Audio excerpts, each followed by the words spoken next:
Hello. So in last class we discussed how vector has been added. So it's very important to understand that how the angles are taken, because there is no problem in applying the formula, right? When we understand how a square b square things work, it's very important to know how the angles are taken in vector. So let's continue with the same topic where we ended. After we understand the resultant, how the angles are taken in this thing. Let's understand this. So suppose we have this, there's b vector. Okay, let's say it's a vector and b vector. Okay, and this is the theta in between. So we have resultant as a square plus b square plus 2ab cos theta. This is what resultant we got. And if we could continue and have some vector, means if you go for geometrical interpretation, then we just extend it at back side having this direction, and then we calculate the resultant arc. It's look like this.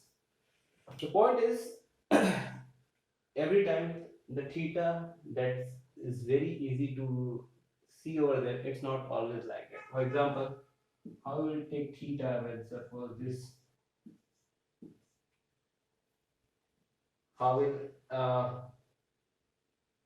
how will we add a vector and b vector like this? How will we interpret the theta like this? Or in other situation, suppose,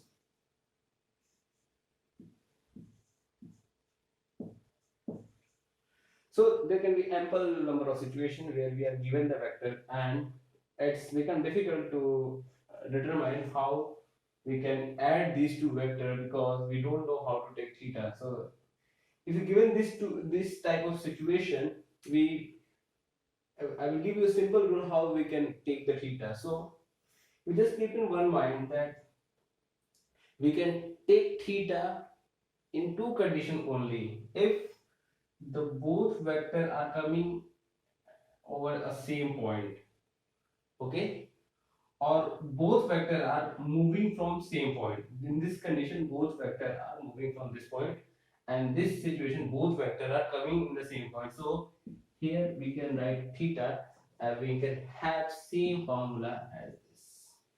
Okay, here we can't take theta, right? So we need to extend it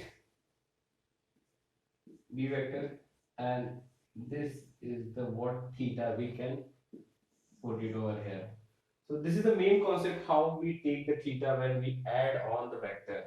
Okay, so we will change, we will see if the vector are moving outside from the same point, then we take the theta from there, or if all vector coming from same point, then we take the theta. Otherwise we can also means see it in the other sense. We need to have go for construction, and if we make it, then how it's look like this, it will come out to be this thing. Okay, this is a vector and this is b vector. A plus b vector will be uh, this vector. This is the resultant vector. Okay, and the theta that would be taken is, and if you see this photo and this photo, these both are same only. Okay, so yeah, to create the confusion, the vector direction can be given at any way, but to take the sign we should make this thing that we can take theta between the vector only when either if this is a point, if this is vector, this vector, then we can take this theta, or we can take theta if moving from away from this point. If one vector is coming and other vector is going, we can't take that theta. We need to perform some means some more means interpretation, and then we can take the theta. So this is an important point, how we can take out the theta. And when we once we understand this, we the other concept which is very related to vector of addition is use of Lami's theorem. Okay, so let's understand what Lami's theorem is. The Lami's theorem is one of the result of the triangle. Okay, so you might have learned in mathematics that if we have this type of this thing, this is A, B, C, and this theta, this is C. Okay, let's represent the side with capital and angle with small. Okay, no, or otherwise that's A, C, and this capital C, this is capital A, this is capital B. So by property of triangle, we can see that A upon sine theta is equal to B upon, oh sorry, A upon sine A is equal to B upon sine B is equal to C upon sine C. Okay, this is how is the property of triangle. Same thing is about Lami's theorem.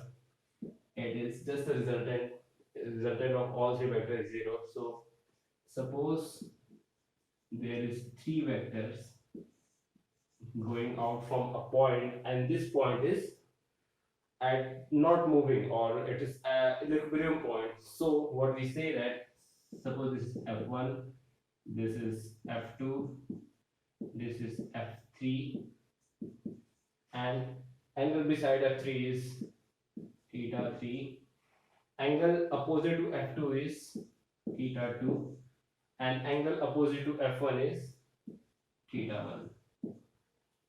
We say that if this point is at equilibrium, we can write that f1 upon sine theta 1 is equal to f2 upon sine theta 2 is equal to f3 upon sine theta 3.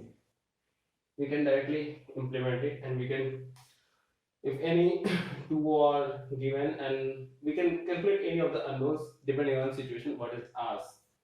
So point of explaining this Lami's theorem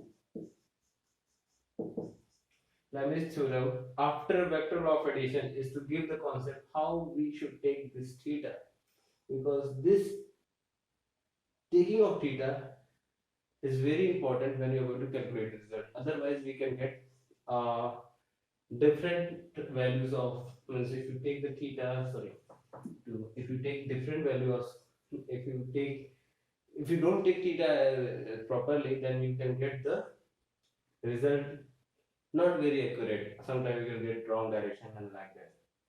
So let's assume the situation. Okay,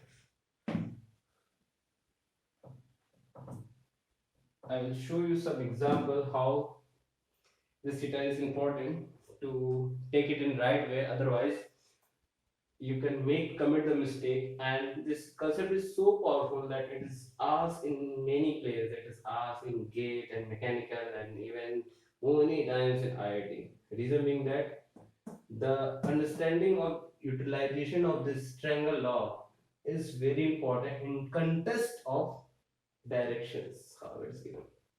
So let's see example. So let's see.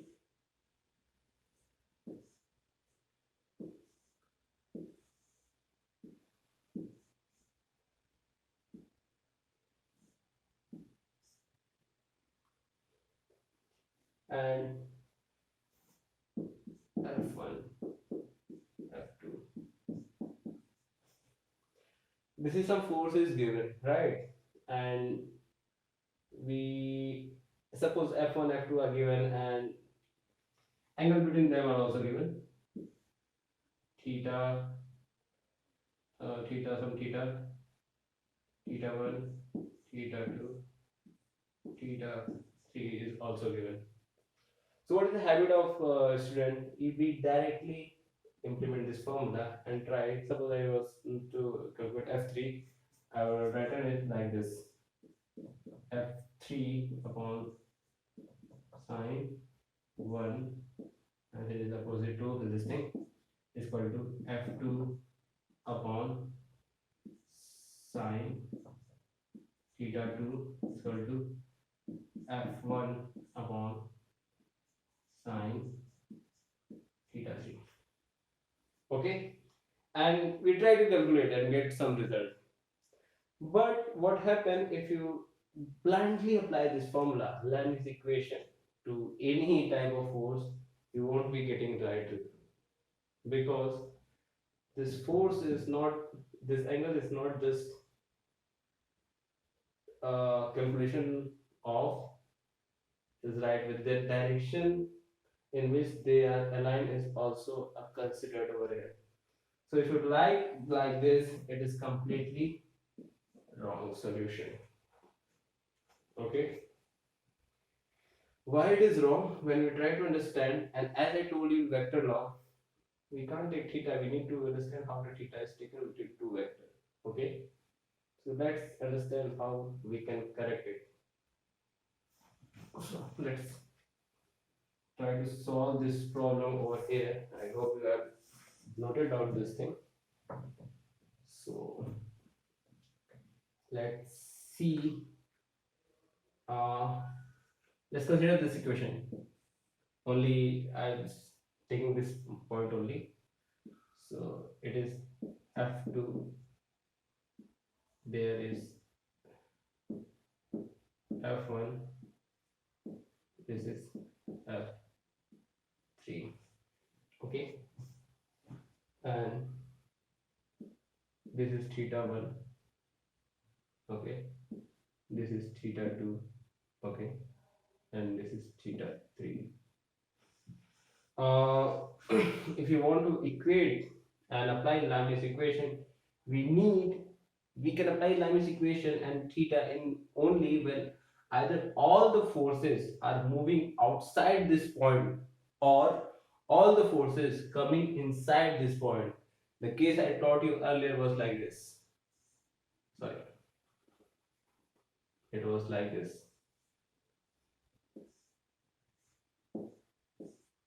All forces were moving outside this point. Okay, so we directly taken the theta, but here the situation is not like that. So how to deal in this type of situation? It's easy. You can, let's assume that all the forces are moving outside this particular point. Okay, so if I write this point as moving outside this, you have to write, if I have to take this negative, and now I will assign this direction as like this. Okay, and I will write the same equation and I will written. So f1 upon, oh sorry, f1 upon sine theta 3 is equal to f2 upon sine theta 2 is equal to minus f1 upon sine theta 3, f1 upon sine theta 3, and f2 upon sine theta 2. Okay, sorry, it should be 2. So this is the correct one. So have you realized the way how if you take the theta in right way, you can get the result, but if you apply it directly implementing it, you won't be getting the right result, and the deviation that we have got is here, so it will won't work. So only thing you need to keep in mind by taking the angle. So in Lami's theorem, you can apply freely without any doubt if you have all forces showing similar this thing, similar effect. All forces should be going outside. If few forces are going outside and some forces are coming inside, you can do one thing, you can take minus sign and take all forces at the same thing. Okay, if I put change the direction and put it minus, so it would work. it had worked for me and we had got the same result. So this is the only point you need to watch, and next you can apply it and solve it. Thank you.